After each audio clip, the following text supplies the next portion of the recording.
नवंबर 1962 भारत चीन युद्ध अपने सबसे भयानक मोड़ पर था। लद्दाख के रेजांगला में करीब 17,000 फीट की ऊंचाई पर 13 कुमाऊं बटालियन की चार्ली कंपनी चट्टान की तरह डटी हुई थी। महीनों तक बर्फ जमी रही, जब पिघली तो जवान वहीं जमे मिले। अब 21 नवंबर को रिलीज हो रही फरहान अख्तर की फिल्म 120 बहादुर ने इस लड़ाई को फिर से चर्चा में ला दिया है। कौन थे ये 120 योद्धा, रेजांगला में उस रात क्या हुआ, और अब विवाद की मैकमोहन लाइन थी जिसे भारत तो मानता था लेकिन चीन नहीं।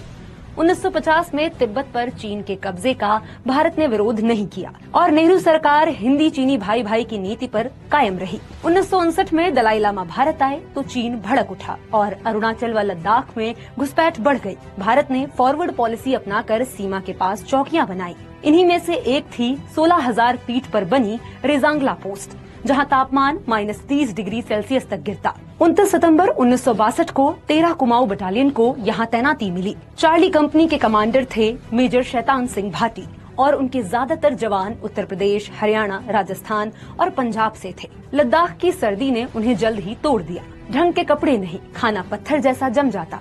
शुरुआत में बर्तनों के जवाब देने पर जवान बिस्किट खाकर रहे। बाद में एक बड़ा प्रेशर कुकर मिला। 20 अक्टूबर को भारत चीन युद्ध शुरू हुआ। शुरुआती झड़पों में भारत को पीछे हटना पड़ा। चीन ने तवांग, बोमडिला और गलवान जैसी चौकियां कब्जा ली। नेवल मैक्सवेल अपनी किताब इंडियाज चाइना वॉर में लिखते हैं, पहले हफ्तों तक प्रधानमंत्री नेहरू को विश्वास था कि चीन भाईचारे को नहीं तोड़ेगा।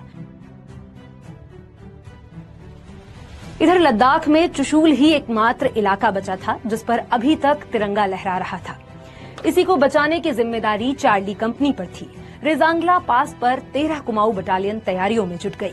बोरे मंगवाए गए जिनमें कंक्रीट भरकर बंकर बनाए गए। रेजांगला में भारतीयों के पास ऊंचाई का फायदा था, 18,300 फीट। चीन नीचे 16,000 फीट से आ रहा था।